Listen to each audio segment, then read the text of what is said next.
Hey guys, it's Amber. Welcome, or hopefully welcome back. Long time, no talk. If you guys have been keeping up with my community tab, and also if you follow me on Instagram, you know that the past couple of cycles I've taken a break from filming my pregnancy tests. I still film them just in case. I just didn't edit and upload them because, as I've said, I work from home full time. I'm in the health insurance industry, so the end of the year and the beginning of the year is an insanely busy time for me. And yeah, so the 13 to 15 hour days while also taking care of my almost 3-year-old, just any downtime I possibly have just needs to go to him right now. But I did want to hop on because one, I miss you guys, and also the people over at Modern Fertility were kind enough to send me over their kit. If you're on Instagram, you may have seen them. Basically what it is it's an at-home fertility testing kit. You hop on their website, there's a nice little quiz, and it's mainly based around whether you're on birth control or not, what your age is, and what your goal is. And depending on your results, they come up with the test they think is best for you, and they go ahead and send it to you in an adorable little kit. And it's so convenient, especially if you work full-time or you're at home with your children, also a full-time job. It's not the easiest to get someone to watch your child, get to the doctor, get your labs drawn, and not to mention the cost. So this was really convenient for me. It arrived at my house and I was able to wake up, take it, seal it, and send it back. So for me, that was extremely convenient. I just woke up a little earlier than I normally would before I start my work day. Because I'm not on birth control, it wanted me to take my test on cycle day 3. So for them, I just want to make sure that I'm saying it correctly. It's the first full day of your period. So if cycle day 1, if your flow starts before 5 p.m., then you would go ahead and take it on day 3. So let's say that I started on Monday before 5 p.m., I would take my test on Wednesday. If I started my period after 5 p.m. on Monday, I would take my test on Thursday. When you go ahead and open it up, here is what you will see. You get a cute little reusable canvas bag. I just put my extra like lancets, gauze, and band-aids in this. I'm not a huge fan of the canvas reusable pouches, Ovusense. Also, my fertility monitor came with one of these, and the inside, I would like it a lot better if it had like a waterproof lining on the inside, but I don't know. This is kind of like a throwaway item for me, but I did put my extra little supplies in there. Then you will get a card with your activation code. So you go onto their website and you sign in and you enter your activation code. I can show you mine because of course I already used it. Sign in, do your activation code, and you need to do this before you do your test just to make sure that it gets all activated, everything is ready to go. Some very nice instructions. Says, hi, we're here to walk you through collecting your sample. On the back, it's got their most frequently asked questions, and then it just outlines how to do everything. And it's really nice that it has very nice pictures showing you what to do. And it also lets you know everything that should be in your kit.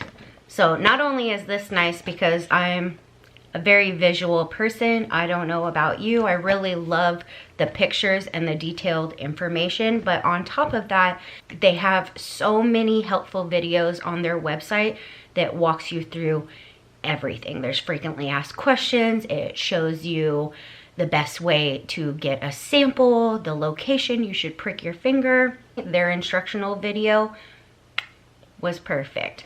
I followed it exactly and I had no issues getting the amount of blood onto the sample cards that I needed, so that was nice. It also has another card that says not getting enough blood after your first finger prick, stop. And then it gives you some really useful information how to get the blood flowing out of your finger. I do have some footage of everything that came in the kit, so I'll go ahead and put that in. So after reading the card, I went ahead and watched a couple of their instructional videos, and it worked perfectly for me. Because it is at home, it's so much easier to just get it done when you wake up. You don't have to fight through your caffeine withdrawals, driving to the doctor's office, sitting in the waiting room, get your blood drawn, and then rush to a Starbucks. You don't have to do that. You can wake up, get it done, and start your day. And I love that, especially as a full-time work from home mother. Like, that's priceless to me. Just the faster and easier it is to do, the more I appreciate it.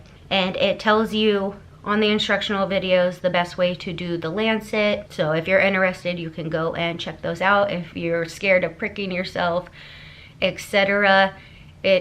Like me, it gave me anxiety. Even though I don't have anxiety of needles, it's still the fact that you are pricking yourself intentionally that still gives you a little anxiety.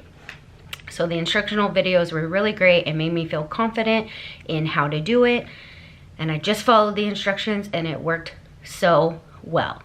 I didn't film the process of me dropping my blood onto a sample card.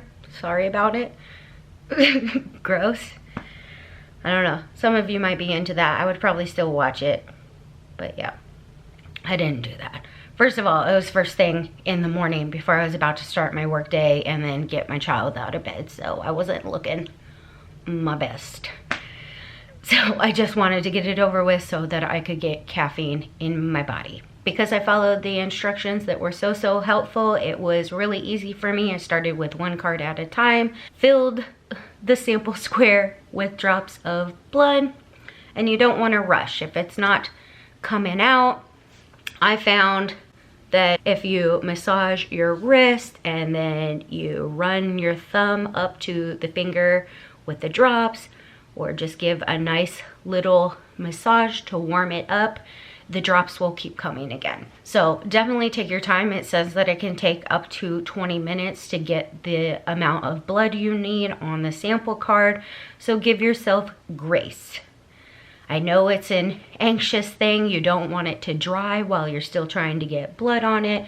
Absolutely understand, because I did it. But if you just get yourself moving, if you use the gauze to wipe off your finger, that opens it back up. All gross, all TMI. Sorry if you're squeamish about these things. I just want to be honest.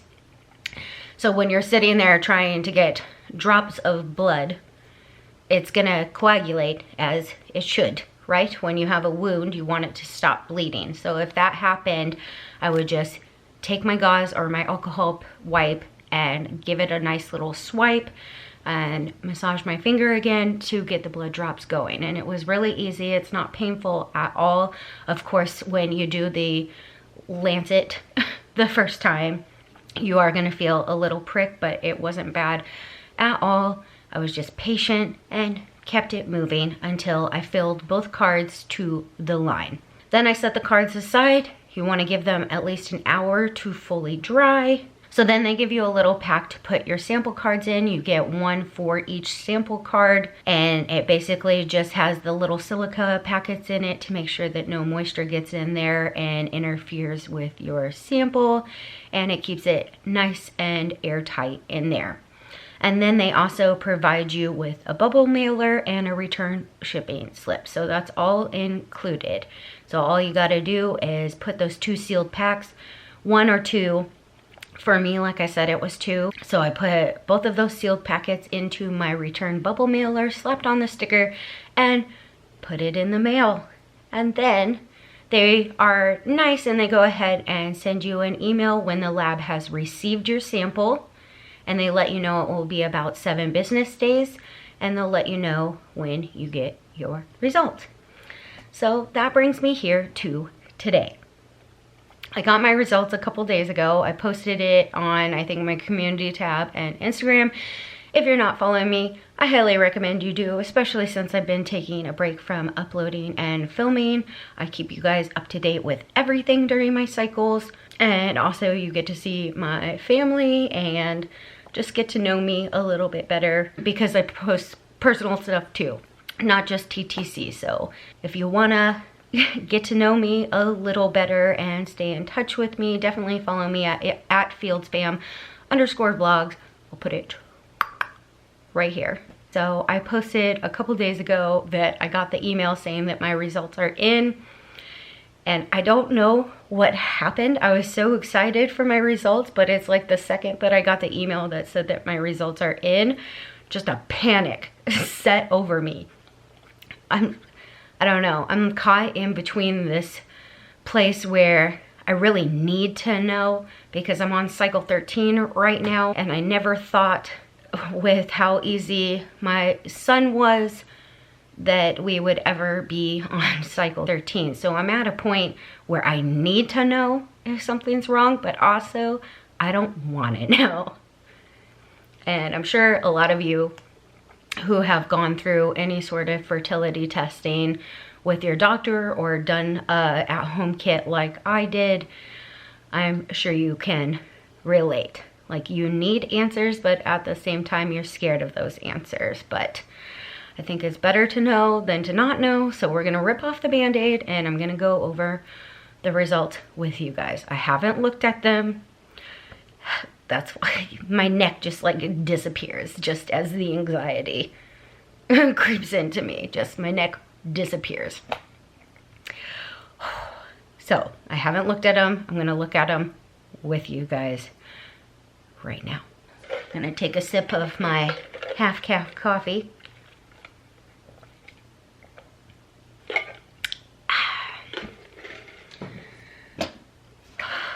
I'm so scared, you guys. Okay. Okay, I'm scared. So I'm gonna go into my email. They also have a private webinar where they do that every Wednesday at 5 p.m. Pacific, and that's really useful. They also have a great community that when you purchase the test, they send you the link to, and it's just a community of everyone who has taken the test, who is waiting for their results, people who continuously buy tests, maybe every 6 months, 6 to 12 months, to retest after they've made some changes. They want to see if anything has improved for them, etc. And when I said that, like, I need answers, but I'm scared to know the answers, the community is really great for that, because I'm not the only one. Everybody feels that way. So that was really helpful to me. Enough putting it off. We're gonna log in and get our results. Explore your results, then get those questions answered. You can join the Aganar post in the community or chat one-on-one with a fertility nurse. So that's really great. I need more coffee.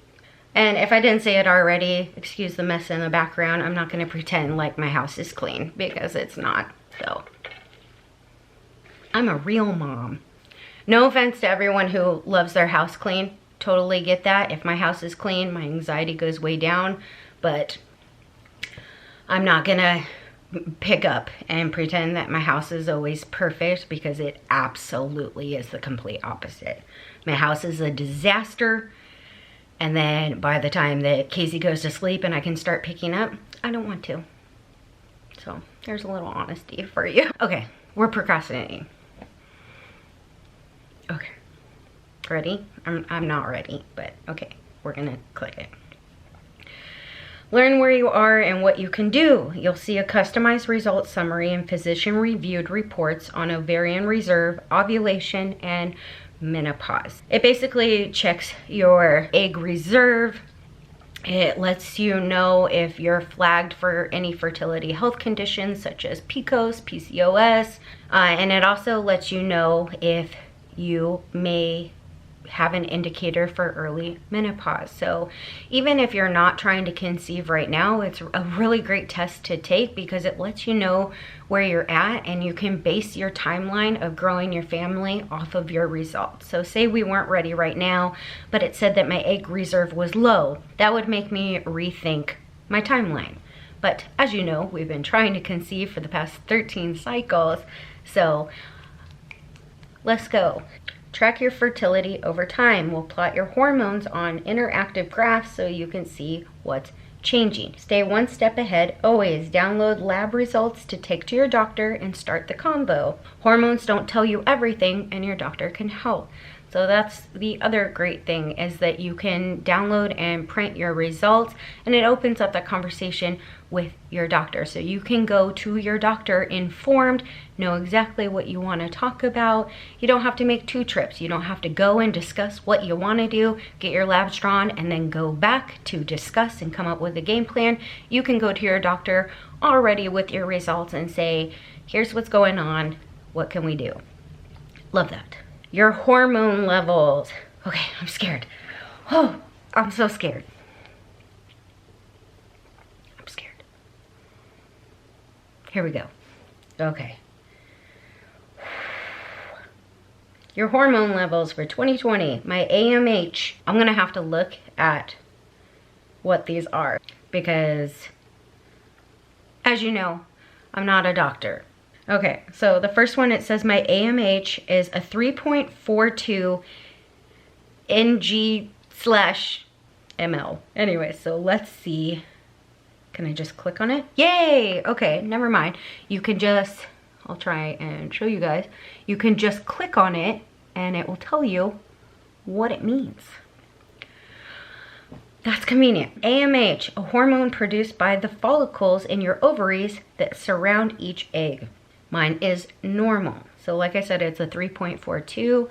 Later on after this video, I'll probably do some overthinking and Googling and see what a 3.42 means, because I don't know. But it gives you reports as well and a plan. So we'll see how much information it gives you just through the result. So my AMH is normal. My FSH is also normal. It's 7.18 MIU/ml. Why can't I say that? FSH, the hormone responsible for follicle growth, egg development, and estrogen production. So I know that when a lot of people get fertility testing, they want to know what their FSH is. So I know that that's a really important one, like it says, for follicle growth, egg development, and your estrogen production. So it's really great news that mine is normal. I don't know what a 7.18 is. Is that on the low end of normal? Is that on the like really great side of normal?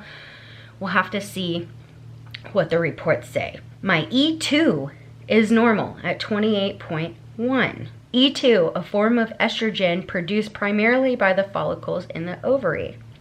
My PRL, a hormone that stimulates milk production. Oh, prolactin. So PRL is for prolactin.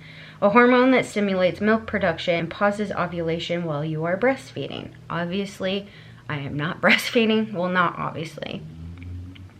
I haven't breastfed. That's a whole other journey that I'll maybe talk about someday. It still really bothers me, even though Casey will be 3 at the end of next month.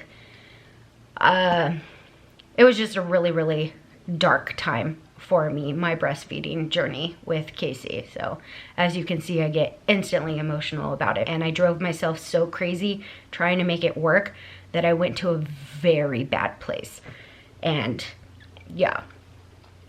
So maybe I'll talk about that more in depth some other time, but yeah, it's good to know.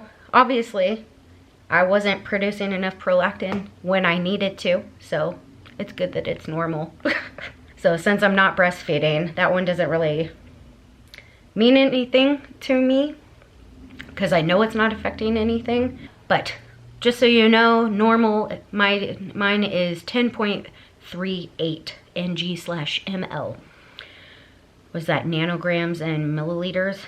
My LH is normal at 4.91. LH, a hormone produced in the brain that regulates your period and ovulation. So because I take OPKs, LH strips, that's really great to know that my LH is normal. TSH, I'm pretty sure that has to do with your thyroid. Let's check.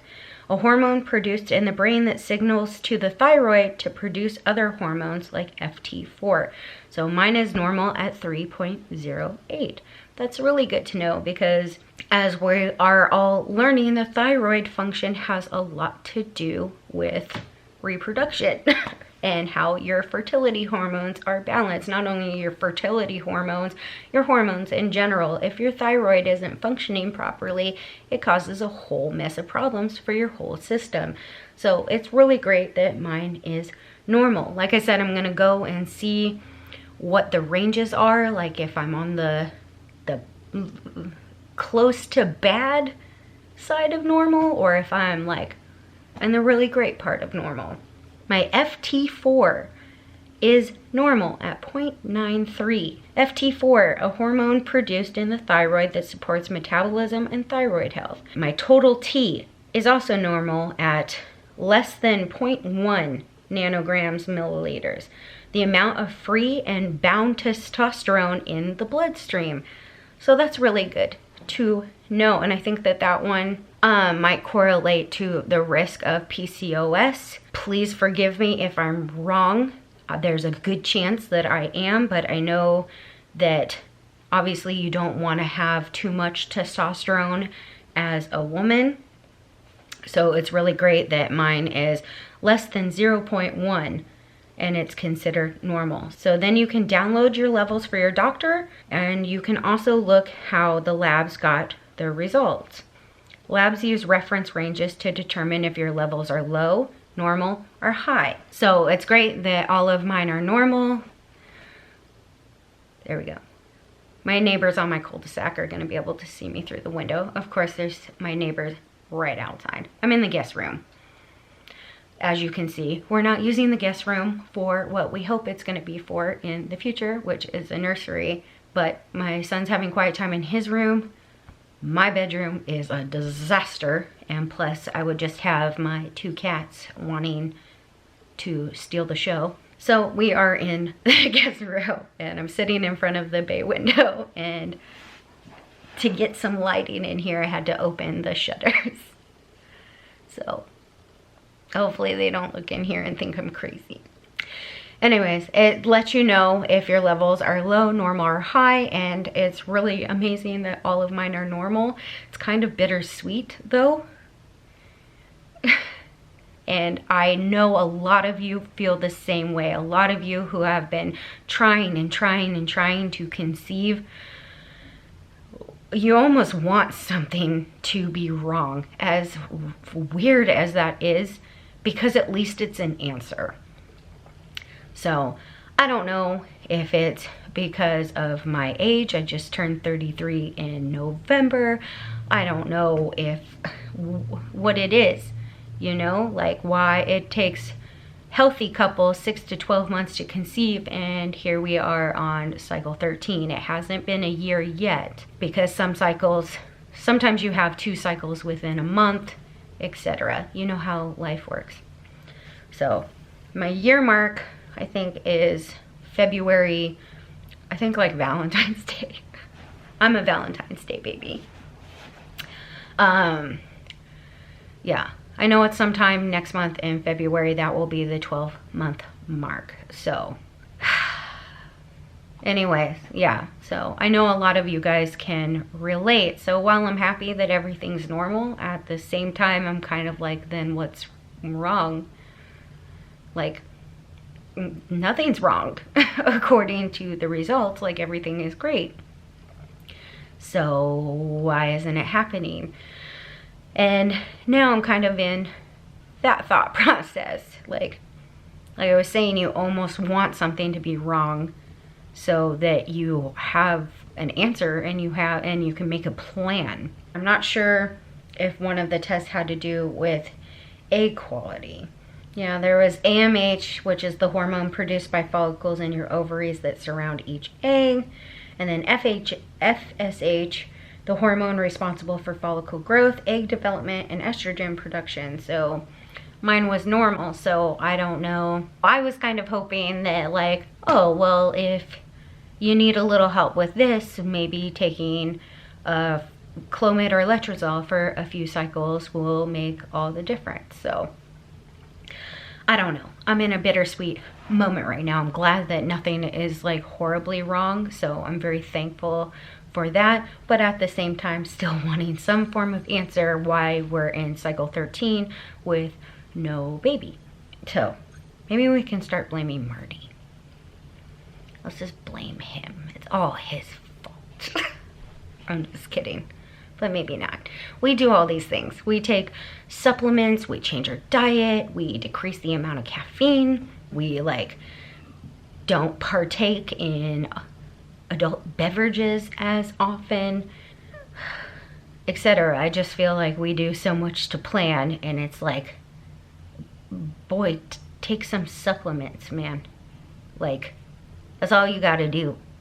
Gotta take one supplement a day, and when I say it's go time, let's go, you know. So I don't know. I mean, maybe the next step is to maybe get a semen analysis, and maybe that will give us answers, because I don't know what it is. Is it just a woman thing where we just like automatically blame ourselves? I don't know. I know that that's how it is for me. Like when it hasn't been working, my automatic thought is, oh, it's something I'm doing. It's something wrong with me. And I know that we all need to work on that and get out of that headspace. So I don't know, because about 50% of fertility issues are male factor. So we need to get out of that headspace of it's something to do with me. And both have to get checked. So I think depending what my summary and my reports and my plan are, I think maybe the next step, if this cycle doesn't work out, which, side note, completely off topic, I feel real good about. I mean, we nailed it. We nailed it, guys. I got day before peak day, and ovulation day. I mean, you can't possibly do any better than that. So there was 3 rounds of soldiers waiting to storm the gates when the egg arrived. So, I mean, if this month isn't it, I don't know. I guess the next steps are to get Marty to the doctor for a semen analysis. And I'm not shitting on my husband. Excuse my language. You guys have seen Marty in videos. He is the sweetest, most kind man in the whole entire world. To me anyway. I'm biased. And he tries to remember to take his supplements, but like me, he works full time and then he just doesn't think about it. I don't know. I'm not going to say all guys, not all guys, but it seems to be a guy thing. Like, take your vitamins. So his heart is in it, and he does everything he possibly can, like making sure that we have Conceive Plus or Pre-Seed, and before baby dancing, going as far as making sure that I have like my soft disc or my menstrual cup ready to like lock it in. So he is very involved and does his best to support me. I know that all sounds really weird, but for me, I really appreciate it, because like I said, we do so much to like make it happen.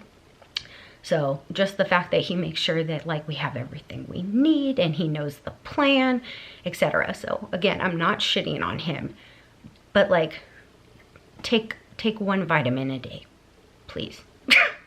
So your fertility summary, it's really nice that they do this. For ovarian reserve, that's the AMH, FSH, and the E2. For your ovulation, that's the LH and your prolactin. And your general wellness is your thyroid function and your testosterone. So the TSH, FT4, and the total T.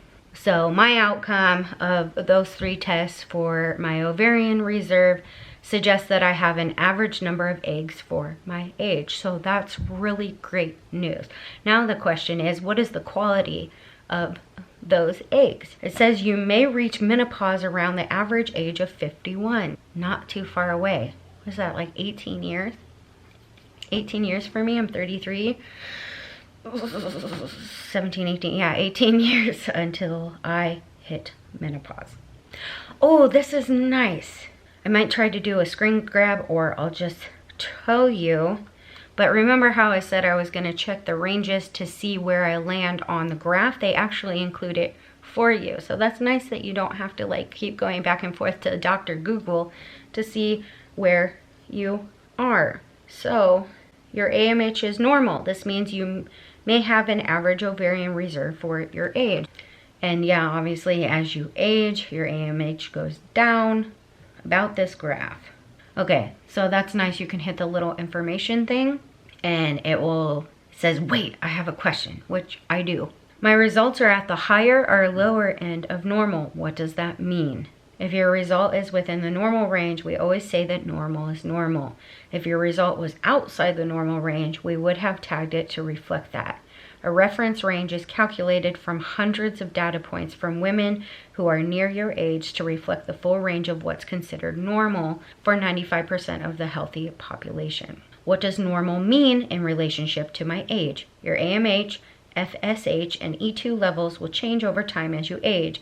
A normal AMH at 45 will be different from a normal AMH at 30. If your result is tagged normal, that means you are within the normal range for your age. So that's really great, like I said, that I don't have to bounce back and forth to like Dr. Google to like kind of find out what it's talking about, because again, I'm not a doctor. So it's really, really awesome that like it just tells you what the graph means, has most frequently asked questions. It has the ranges for you. Your FSH is normal. This means it's doing its normal thing on day 3 of your period, regulating follicle growth. Your E2 is normal. Your E2 is likely functioning in its normal capacity, supporting your whole body from your reproductive system to your bones, brain, and skin. Thank you. Thank you, E2. For ovulation, your ovulation hormones, PRL and LH, indicate nothing out of the ordinary that is expected to affect ovulation.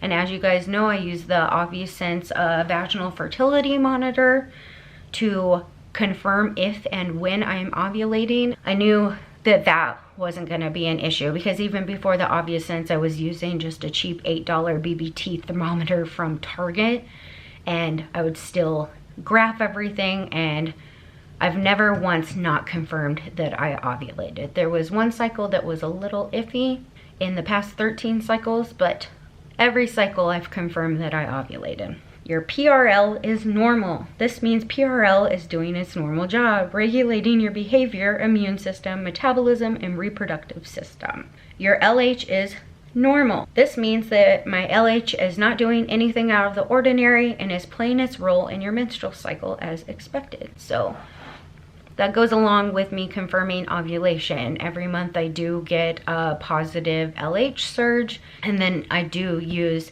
my basal body temperature to confirm that I did indeed ovulate. That's a common misconception. People using OPKs for the first time think that, oh, because I got a positive OPK, that means that I'm for sure ovulating. That is not true. The only way to confirm that you did indeed ovulate is by tracking your basal body temperature or going to the doctor to get your progesterone levels checked. The only way to do it at home, besides expensive progesterone strip tests, is to track your basal body temperature. So common misconception, just want to throw it out there for you guys, because I know a lot of people say like, oh, I got a positive OPK on cycle day 13, so cycle day 14 is ovulation. Not true. For me, for instance, last cycle, not this one, this one's been perfect, like I said, and we nailed it. Cycle before last though, I think I got my positive OPK at cycle day 13, and I didn't ovulate until cycle day 16. So not true, even though I got my positive OPK and the next day they went negative and they got lighter and lighter. Because I track my basal body temperature, I know that I didn't ovulate until over 48 hours later. I know that doing your basal body temperature is a pain, but it's so worth it, because for me, I would have never known that it takes me 2 to 3 days to ovulate after I get my surge. So I was expecting to see something with that, but like I said, this cycle has been the most normal cycle ever. It's been perfect. Yeah, it's just been perfect. And then I got my peak on cycle day 14. Obviously, it's just confirmed today that I did indeed ovulate on cycle day 15. Now we just need my luteal phase to hang in there, and hopefully this is it, guys. Lucky number 13. Back to the results. General wellness. So my TSH is normal. This means your thyroid is likely functioning as expected and not triggering too little or too much TSH. Together with FT4, it gives you clues on how your thyroid is functioning. Your FT4 is normal. This means your FT4 is being produced normally by the thyroid, and the normal range is 0.6 to 1.5. I'm kind of at the higher end at 0.93. So I don't know if that's because I'm troublicious or something like that. That might explain why it's so freaking hard to lose weight. It doesn't matter what I eat, what I don't eat. It doesn't matter. Your total T is normal. This means your testosterone is likely keeping your bones and muscles strong, your cognition healthy, and your follicle development on track. Oh man, that one's close. The average is from 0.0 to 0.5, and I'm at a less than 0.1. Is that why I can't concentrate? like just then, that was a perfect example of me not being able to concentrate. So I might have to look into that one better, but like it says, normal is normal. So if it was low, they would have marked it as low. So I'm still considered normal, but to me that looks really on the low end of normal. So this is one of the times where I definitely want to go and look into what low levels of testosterone in a woman can mean. Next up is your insights. So your 13 reports. So it gives you your reports on everything, like my ovarian reserve, my ovulation, what I can expect if I were to do egg freezing or IVF, menopause, PCOS, POI, and then all the hormone tests broken down.